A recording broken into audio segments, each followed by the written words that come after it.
step into the shadows of history, where secrets, scandals, and forbidden stories come alive. In the comments below, tell us, which city are you watching from, and what time is it where you are right now? Let's see where our viewers around the world are tuning in from as we uncover the darkest corners of the past. The governor did not call it cruelty, he called it recreation. In the circles where he moved among officers, landowners, visiting officials from across the water boredom was considered a greater sin than brutality. Power, once secured, demanded novelty.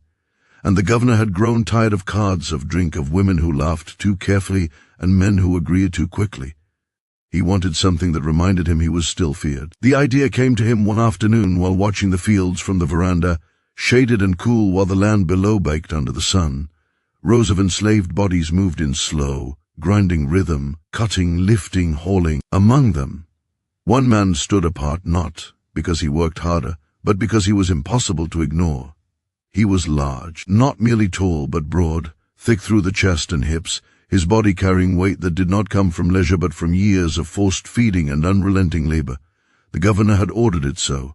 A well-fed slave lasted longer. A well-fed slave impressed visitors. They called the man fat. When they spoke of him, though the word was said with laughter, as if his size were a joke rather than an artifact of control.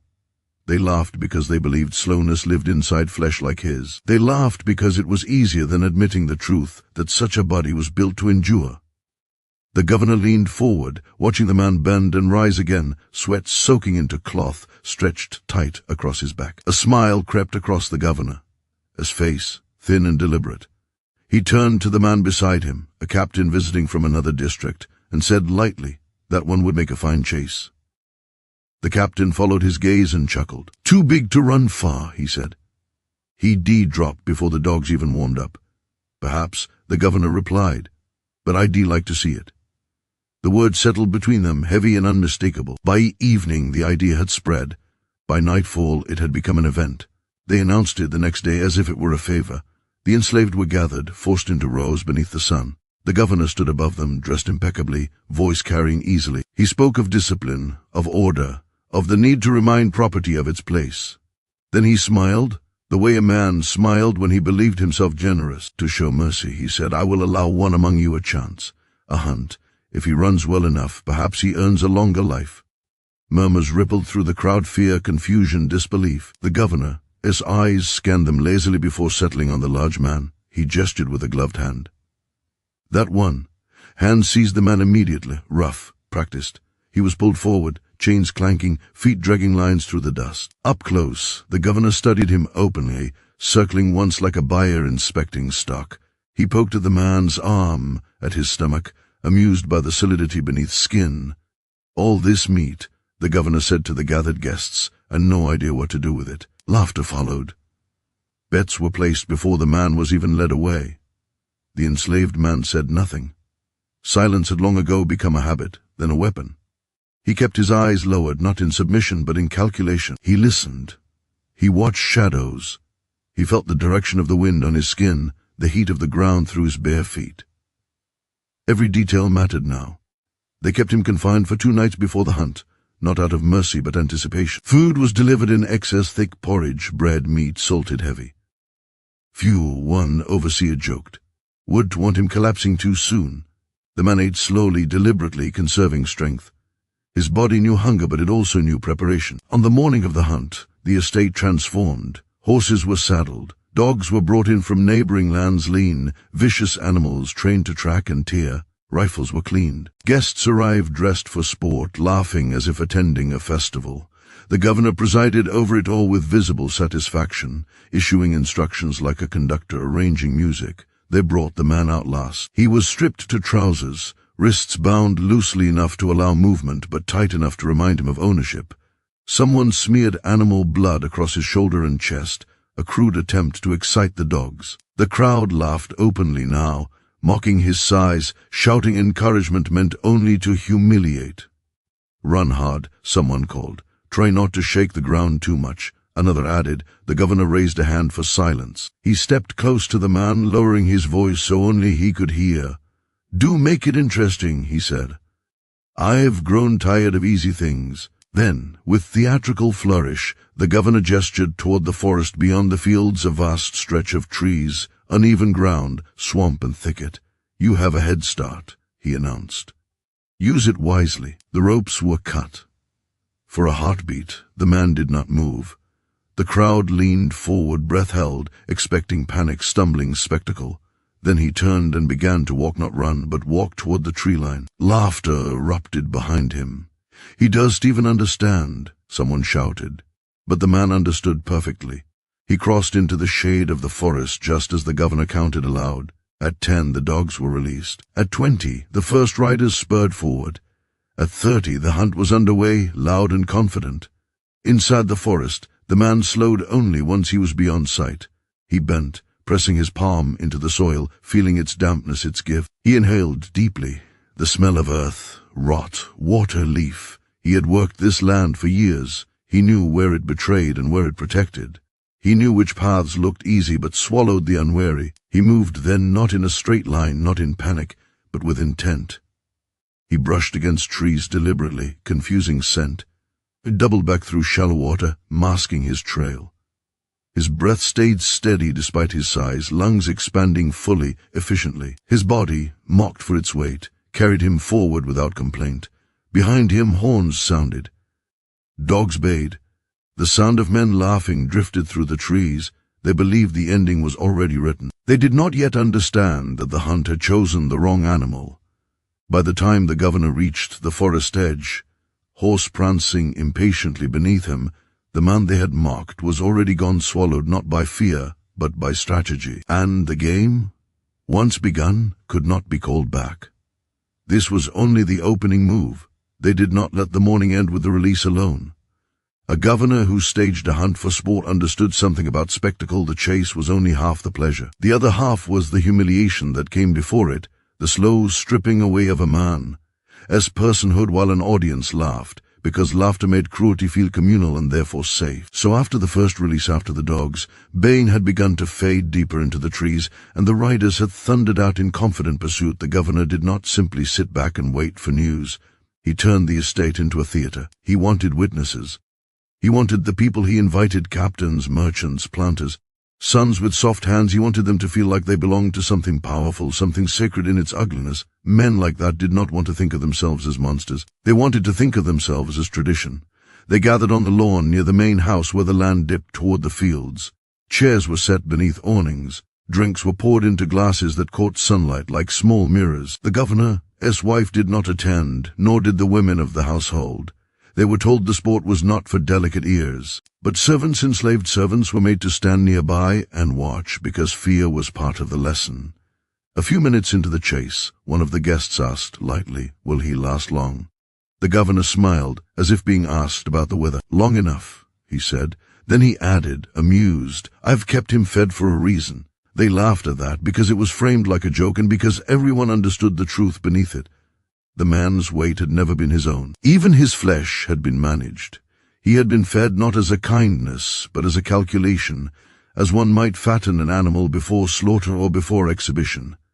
His body had been curated for this moment. The governor raised his glass toward the tree line where distant shouts echoed faintly now and then. "To a fine run," he said. They drank.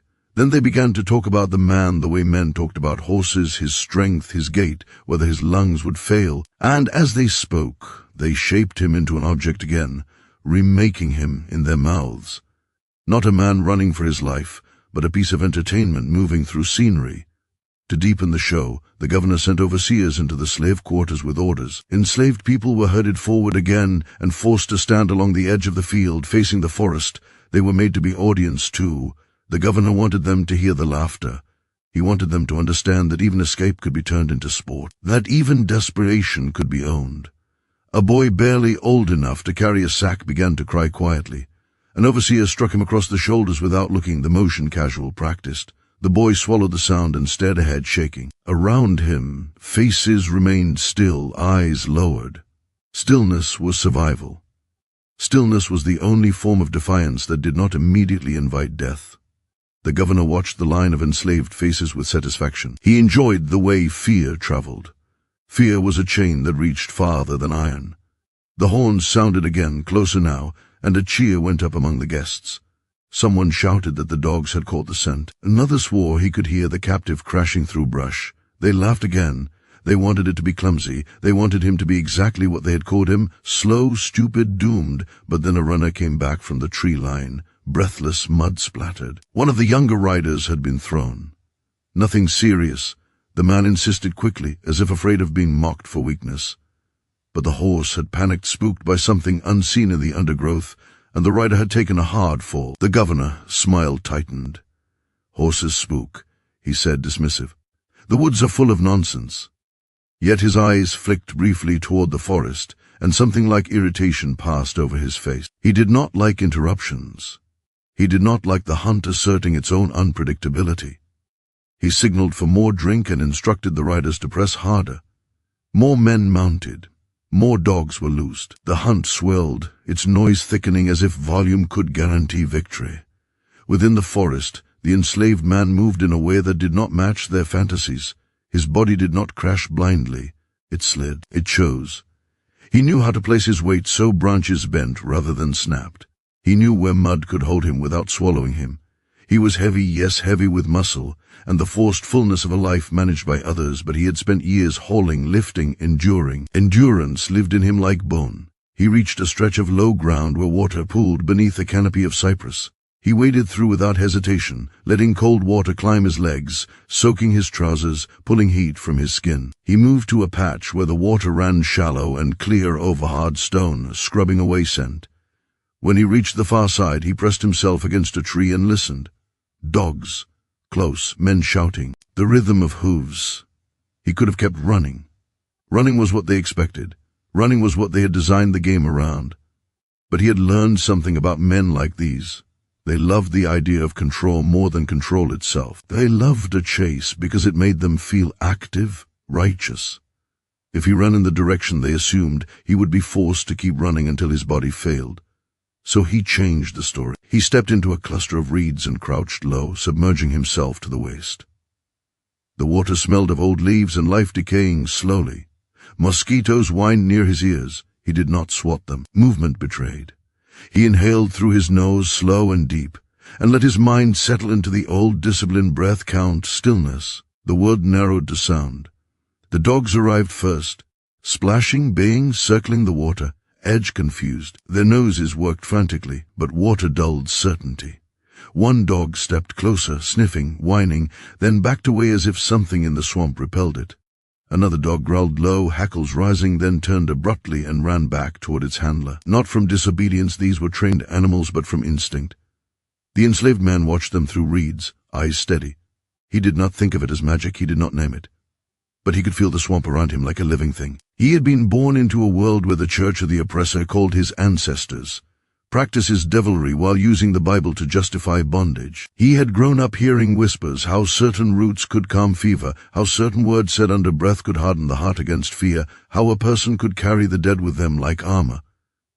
These whispers were never complete, never safe to speak openly, but they existed. They survived because survival required more than muscle. The men arrived behind the dogs, shouting angry at the animals' confusion. They got him. One rider hollered, "Dogs got him." But the dogs had not gotten anything. They circled, uncertain. The riders dismounted and moved into the wet ground, cursing as mud pulled at boots. "He is in here," someone insisted. The enslaved man remained still enough that the mosquitoes landed on his cheek and drank. He did not flinch. He watched the riders spread. He watched how they moved, wide stances, weapons held high to keep them from water. They were confident but not careful. They relied on sound and panic. They did not understand stillness. A rider stepped onto a patch of mud that looked solid but was not. His foot sank suddenly up to the shin. He yelped, startled, and the moment he bent to free himself, his rifle slipped from his shoulder and splashed into water. The man cursed, lunging to grab it, and sank deeper. Laughter rose behind him from another rider, quick, cruel laughter until that rider slipped too, and then no one laughed. The enslaved man used that moment to move not forward but sideways, gliding through reeds, letting the water cover his motion. He reached the base of a tree where the roots rose like knuckles above the swamp. He took a slow breath, then another, and placed his hand on the root. He felt the vibration of footsteps. He felt their impatience. A dog splashed close again, snout dipping toward the water, and for a moment it seemed the animal might find him after all. The enslaved man did not move. He fixed his gaze on the dog's eyes and held it there, steady and unblinking. The dog's whine faltered. It backed away again, head low, tail tucked. It turned and fled the reeds, splashing hard, as if pursued. One handler swore and yanked the dog back by its collar, striking it. The dog yelped, then refused to move forward again, nails digging into mud.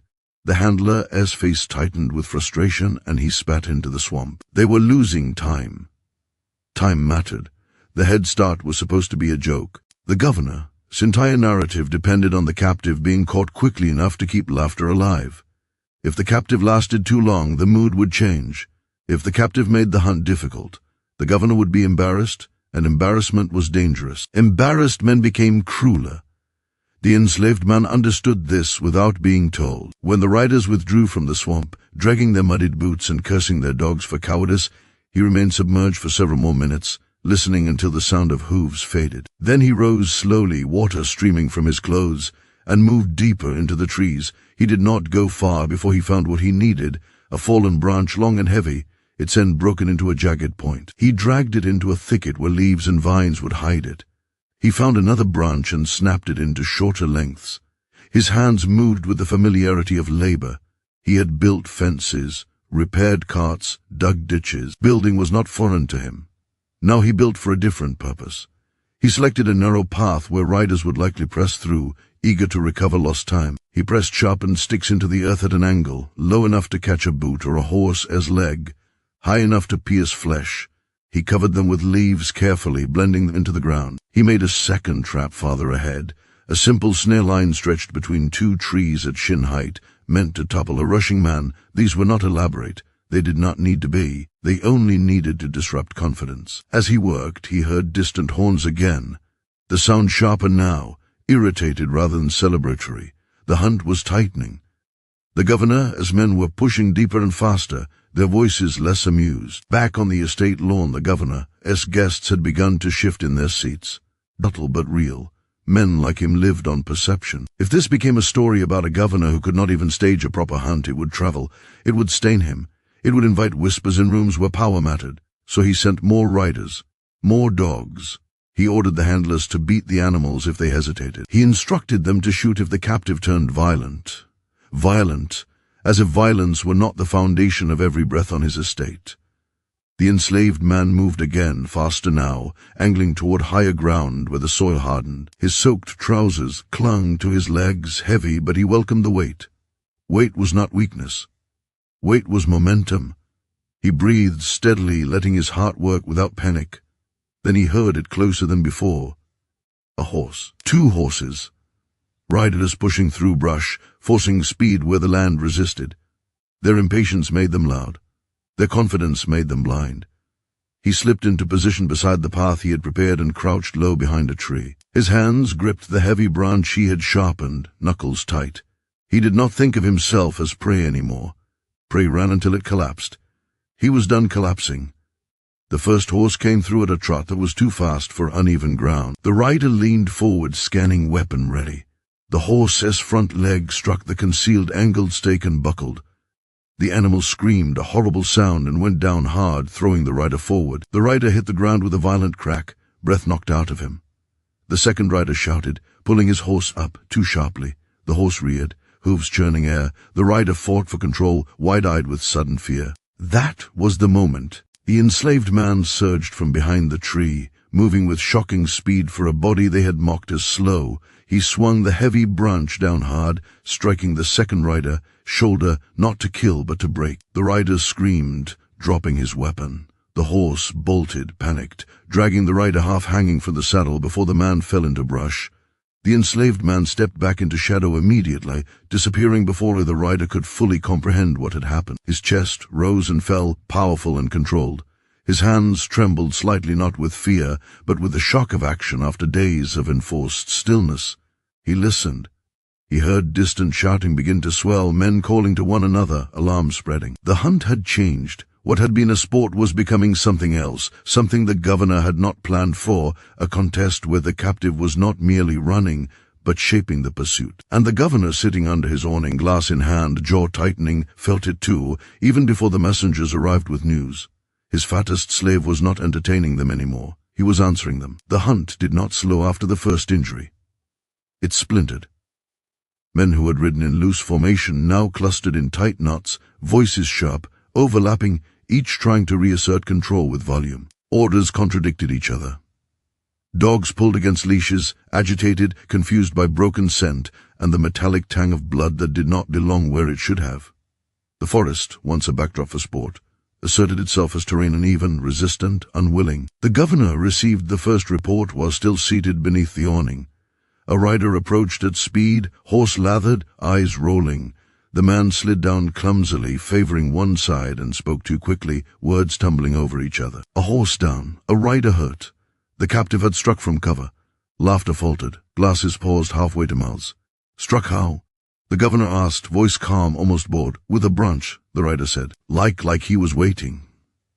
The governor waved a dismissive hand. Then stop riding like fools. Press him harder. But something in the rider, his face lingered, something that did not match the explanation. Not shock, not pain, something closer to disbelief. Out in the forest, the enslaved man moved again, deeper now, choosing ground that forced decisions. He no longer doubled back randomly. He guided the pursuit the way water guided careless feet toward deeper channels. He listened constantly, building a picture of the hunt without seeing it, how many riders were near, how close the dogs, how confident the men sounded.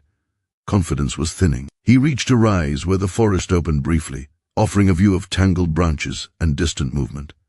He crouched and watched riders push through a narrow pass between two heavy oaks. It was the kind of place men chose because it looked efficient, because it felt like progress. He had learned long ago that efficiency was often a lie. He pulled a length of vine tight between the trunks at chest height and layered leaves lightly over it, just enough to break the line of sight. He stepped back and waited. The next rider came through at speed, leaning forward, eyes fixed ahead. The vine caught him cleanly, snapping tight across his chest and throat. He flew backward from the saddle, landing hard, breath torn from his lungs. His horse bolted, riderless, crashing through brush. The enslaved man did not linger. He moved sideways again, letting the forest swallow him. Shouts erupted behind him, alarm, anger, the sharp edge of fear. Men rushed to help the fallen rider. Others pressed on, desperate to prove something to themselves. The dogs were loosed again, beaten forward when they hesitated. Their baying cut through the trees, uneven and frantic now. They picked up the trail briefly, then lost it again near another stretch of water. One handler slipped and fell, dragging a dog down with him. The animal snarled, panicked, snapping at the man's arm. The handler screamed, blood mixing with mud. The enslaved man heard it all. He felt no satisfaction, no thrill. What he felt was focus, a narrowing of the world to motion and breath and timing. He had crossed the line where fear ruled him. Now fear worked for him. He paused at the edge of a clearing where sunlight filtered down in pale shafts. His chest heaved. Sweat ran freely now, streaking mud across his skin. He pressed his back to a tree and closed his eyes briefly, grounding himself. He thought of the fields, of endless days measured in pain and repetition, of being fed, fattened, evaluated like an object. They had mistaken size for softness. They had never understood what endurance did to a body over years. His weight did not slow him, it anchored him. Each step landed solidly sure. When he ran with purpose, not panic. A gunshot cracked somewhere to his left. Then another. They were firing blindly now, hoping noise might substitute for control. Bullets tore into bark and leaves, useless. He moved away from the sound, angling uphill, forcing them to follow. One rider pushed ahead of the others, anger driving him faster than caution.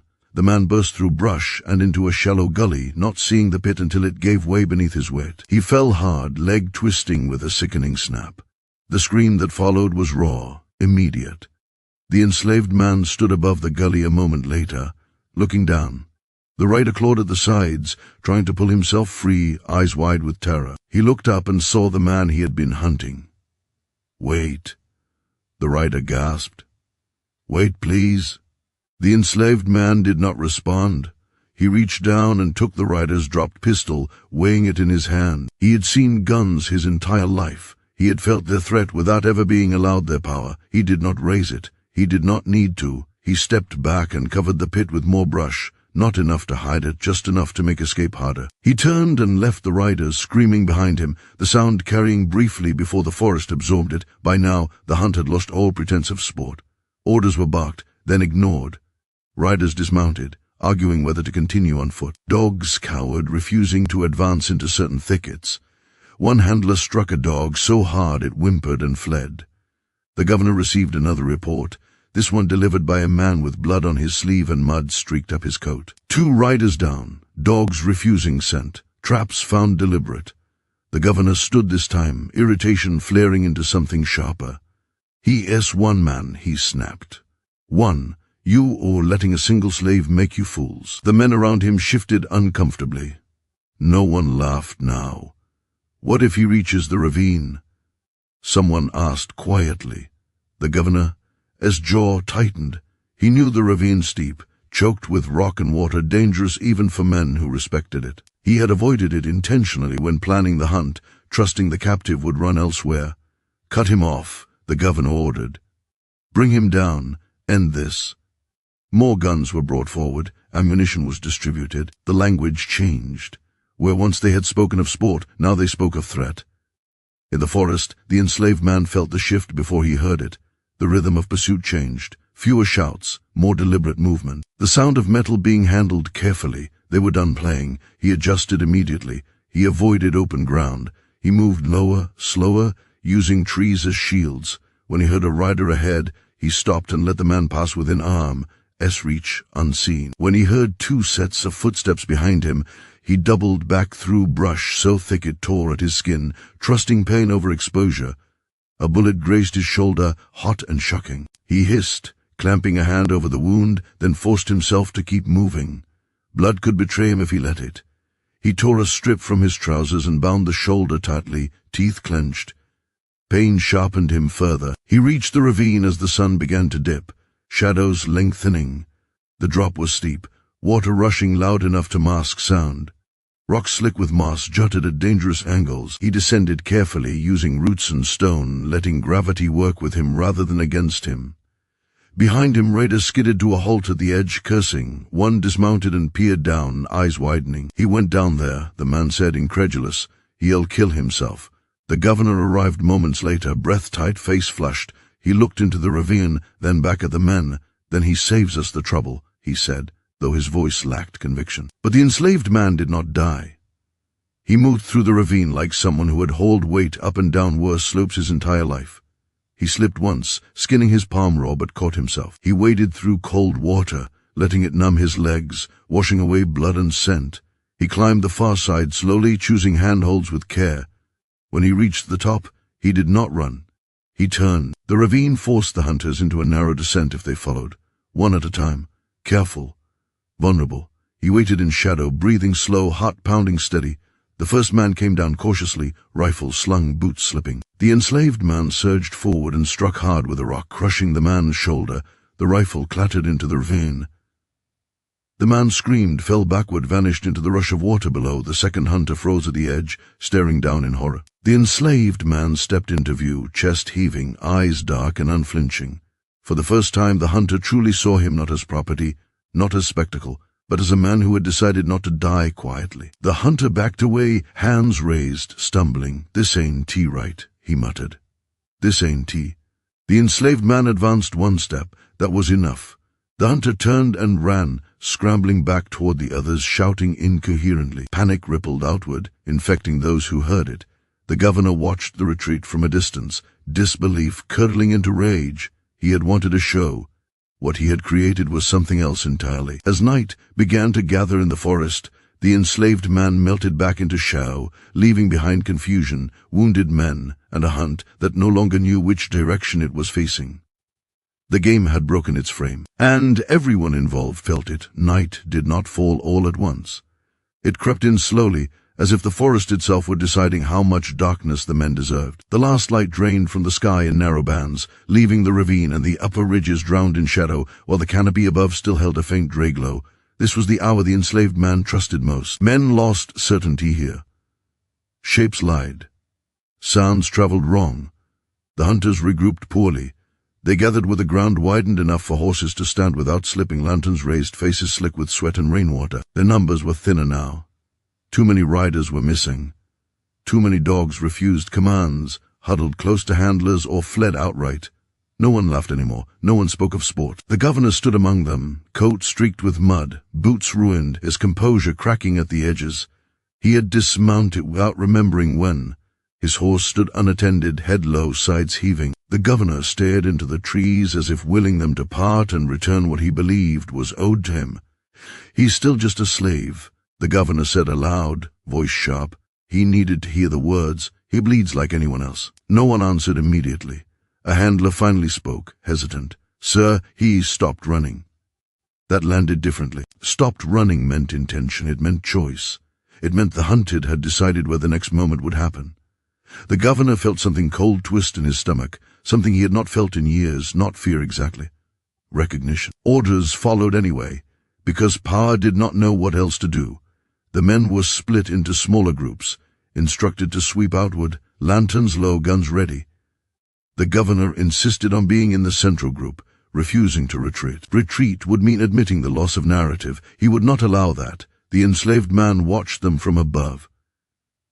He had climbed to a rocky shelf overlooking a narrow approach where the forest funneled movement naturally. He could hear them before he saw them, boots scuffing, stone murmured curses, the metallic click of a gun being checked too often.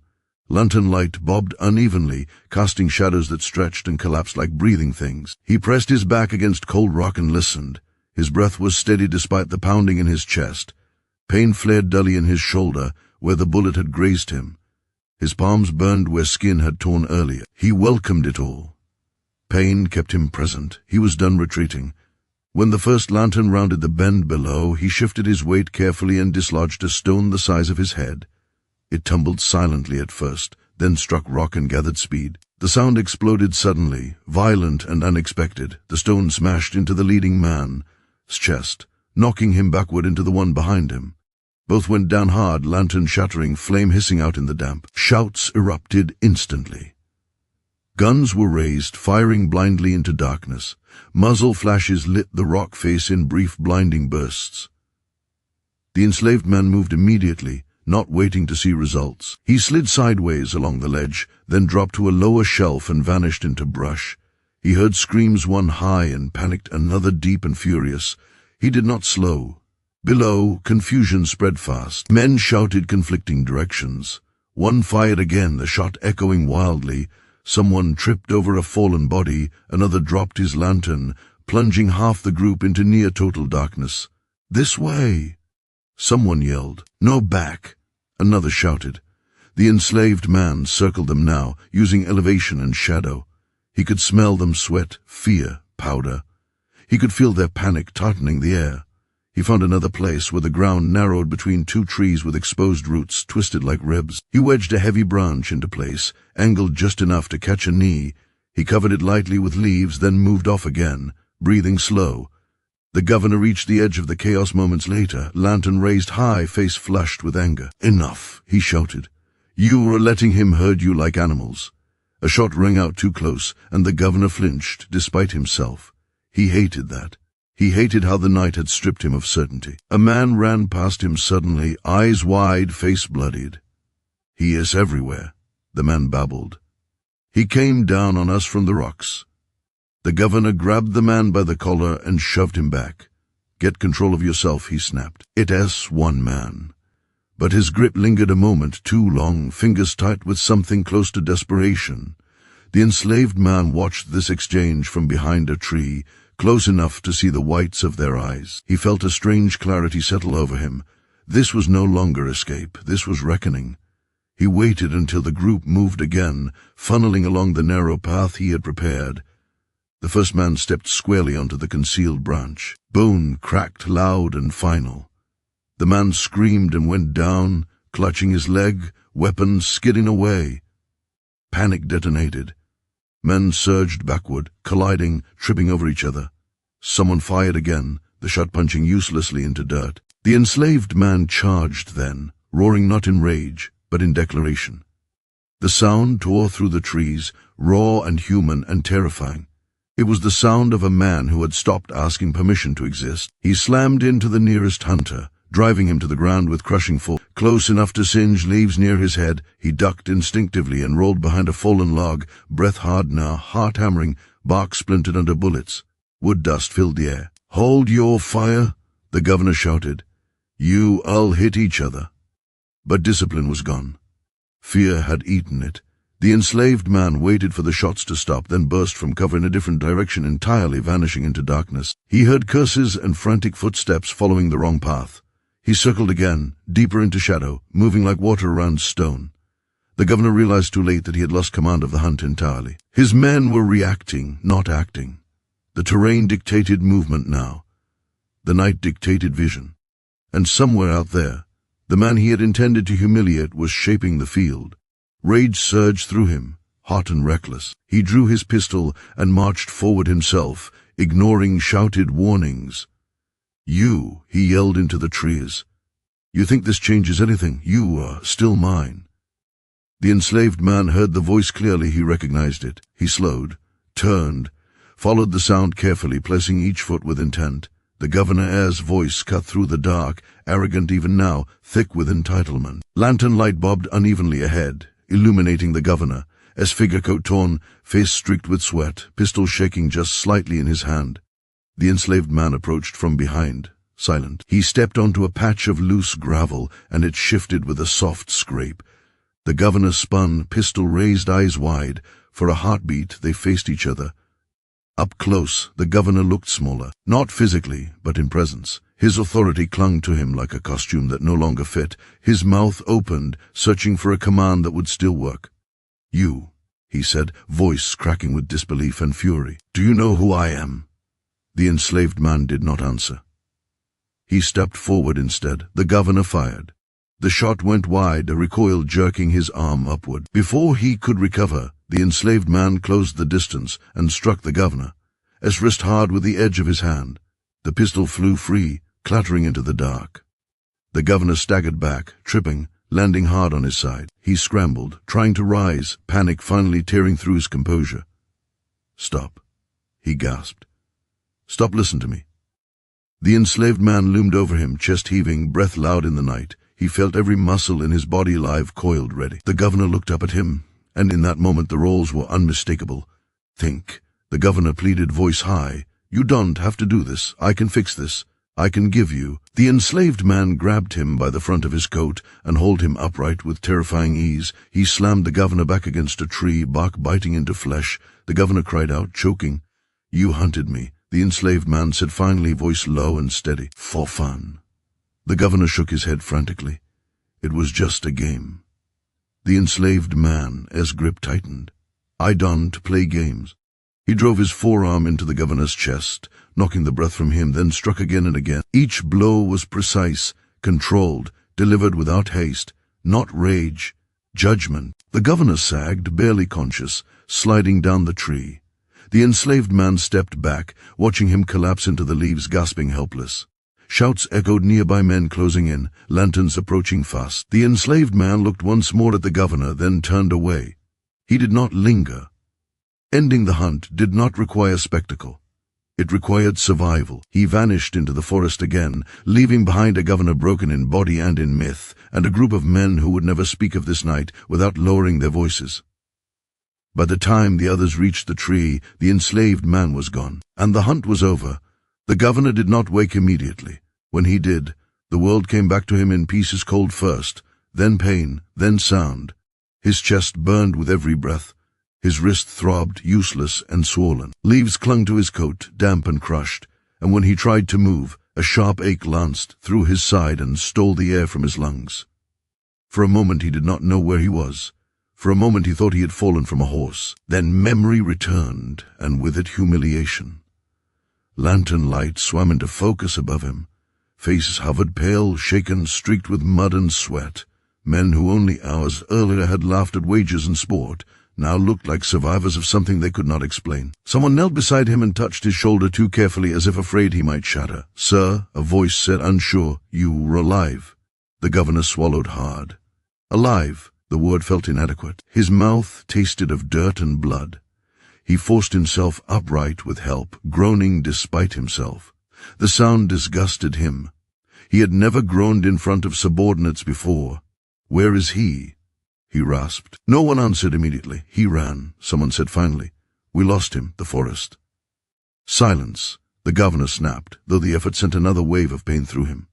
"Don't speak excuses to me." But excuses were all they had left. They helped him back toward the edge of the woods where horses waited, restless and spooked. The ride back was slow, humiliating. Every jolt sent fire through his ribs. The night pressed in around them, no longer dramatic, just heavy and indifferent. The forest did not chase them. It did not need to. It had already won. By the time they reached the estate, dawn was threatening the horizon with pale, unforgiving light. The lawn that had hosted laughter and drink now stood empty, trampled, stained. Broken glass glittered in the grass. A chair lay overturned, its legs snapped. Servants moved quietly, eyes down, cleaning without being told. They did not ask questions. They did not need answers. The governor was carried inside. Word spread quickly, despite efforts to contain it. Men were missing. Others were wounded. Horses had been lost. Dogs refused to eat. The hunt, meant to be a display of absolute control, had collapsed into chaos, injury, and shame. By midday, messengers were dispatched with carefully chosen language: an incident, a disturbance, an unfortunate accident during a demonstration of discipline. No one used the word hunt anymore. The governor lay in bed, feverish, staring at the ceiling as servants came and went. Every time he closed his eyes, he saw the man's face above him in the dark, calm, unafraid, resolute, not pleading, not raging. Judging, that was the worst part. The man had not begged for mercy. He had not needed it. The governor tried to reclaim control the only way he knew how, through punishment. Orders were barked from his bed. Overseers were whipped for incompetence. Handlers were blamed for weak dogs. Riders were fined, demoted, threatened. Someone had to pay for the story slipping out of his hands. But fear had already moved faster than orders. In the slave quarters, whispers spread like roots underground. They did not have details. They did not need them. What mattered was simple and dangerous. A man had been hunted for sport, and the hunt had failed. A governor had bled. Men with guns had run. That knowledge settled into bodies quietly. Shoulders straightened a fraction. Eyes lifted when they thought no one was watching. Silence carried new weight. The man himself moved far from the estate before the sun rose fully. He did not stop until his lungs burned and his legs trembled. When he finally slowed, it was not from fear of pursuit, but from the understanding that he had crossed another threshold. Going back anywhere familiar was no longer possible. He washed in a stream, scrubbing blood and mud from his skin until the water ran dark and then clear again. He drank deeply, letting the cold steady him. His body shook, not with terror, but with the aftershock of release. What had been held tight inside him for years had finally been spent. He did not feel triumph. He felt clarity. The forest thinned as he moved on, giving way to rough hills and stone. He avoided roads instinctively. Roads led to men who asked questions and wrote things down. He followed animal paths instead, trusting hunger and instinct. By nightfall, he reached higher ground where the wind carried scent away and sound traveled differently. There, he rested for the first time without chains in his mind. Sleep came hard and heavy. Dreams rose fields, dogs, laughter, but they broke apart before taking shape. He woke before dawn, alert, listening. Nothing followed him. No horns, no shouts. No baying. The governor never sent another hunt after him. Officially, the story ended as an injury, an illness, a failure of underlings. Records were altered. Names were omitted. The governor resumed his duties months later, thinner, quieter, his authority intact on paper, if not in spirit. He never hosted another spectacle like that again. But the land remembered. Travelers avoided certain paths now. Hunters spoke of places where sound died strangely and animals refused to go. Men laughed when they told these stories, but they did not go looking to prove them false. And among the enslaved something endured. Not hope. Hope was dangerous, but knowledge. That power could stumble. That flesh could refuse its assigned meaning. That a body built for labor could become a weapon when pushed too far. The man did not become a legend in his lifetime. Legends required witnesses, and witnesses were liabilities. Instead, he became absence. A gap in the governor. As account books. A missing body that never turned up. A question no one asked too loudly. He moved on, changing routes, changing companies, sometimes alone, sometimes not. He learned which lands were safer, which people listened, which silences could be trusted. He carried scars that pulled when the weather changed and memories that sharpened his instincts. What he had done did not end anything. It was not meant to. It was a reminder, and reminders, once planted, had a way of growing long after the men who tried to erase them were gone. Years passed without ceremony. Time did what it always did, softened edges, buried tracks, dulled the sharpest retellings, but it did not erase what mattered. The governor's estate continued to function, its fields still cut by bent backs and measured seasons, its ledgers still inked with numbers that pretended to be order. On paper, nothing had changed. On the ground, everything had. The governor himself returned to the rhythms of office with a smaller presence. He spoke less in company. He rode less often. When he did ride, he stayed to open ground and daylight, avoiding woods with a care he pretended was prudence. He flinched at sudden sounds. He dismissed it as age. Others noticed and did not comment. Commenting was dangerous. No proclamation ever addressed the hunt. No apology. No reckoning. The men who had been injured were compensated quietly. The families of those who did not return received nothing but warnings to keep quiet. Silence was enforced, not by law alone, but by fear of becoming a problem that required solving. Yet silence is porous. In the quarters, in kitchens, in fields where songs were sung low enough to be mistaken for breath, the story lived. It changed shape with each telling, not growing larger but sharper. The man was described differently, each time bigger, slower, calmer, quieter, but the center held. He had been chosen as sport. He had refused the script. He had stood his ground, and he had walked away. Children learned the lesson without being taught it outright. They watched the way older men paused at the edge of certain woods. They noticed how overseers avoided particular paths after dark. They felt the difference in the air when someone mentioned the governor's name and then let it fall. Knowledge like that did not announce itself. It settled. The man who had been hunted did not become a leader with followers at his back. He did not seek an audience or carve a territory. Those were the ambitions of men who needed to be seen. He needed the opposite. He moved as necessity demanded, sometimes alone, sometimes among others who ran when running was the only answer. He learned the margins of places, the soft borders where law thinned and rumor grew teeth. He learned to read people the way he read land. He knew who asked questions to help and who asked them to measure. He knew which smiles were invitations and which were nets. He learned to sleep lightly and wake ready. He learned that freedom was not a destination but a practice. When he stayed among others, he worked. He shared what he knew when it was asked for, never offering more than could be carried safely. He showed how to move without noise, how to wait without panic, how to use the body not as a burden but as leverage. He never spoke of the governor unless pressed. When he did, he spoke without heat. "They think power is loud," he said once to a man younger than him, eyes bright with dangerous hunger. "That's how it survives. Loud things draw attention. Attention draws force. Force draws graves. Done to be loud." The younger man listened, or he did not. Not everyone survived long enough to learn. The years made the man's body change. The weight that had once been forced onto him shifted and hardened into something trimmer, more efficient. Scars remained on his wrists, his shoulder, his hands, but they became part of the map he carried within himself. When storms came, they pulled and burned. He took that as weather.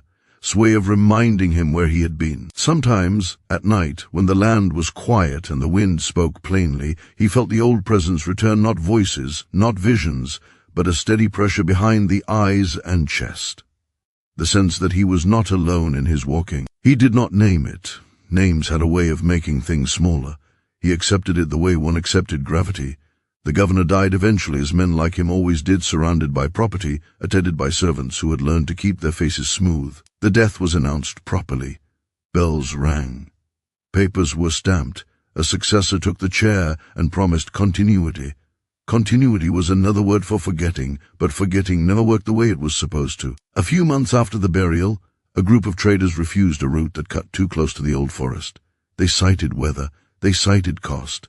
They cited superstition with a laugh that did not reach their eyes. They took longer paths and lost money. They told themselves it was temporary. Others followed suit. The forest did not change. It did not need to. Men did that work themselves.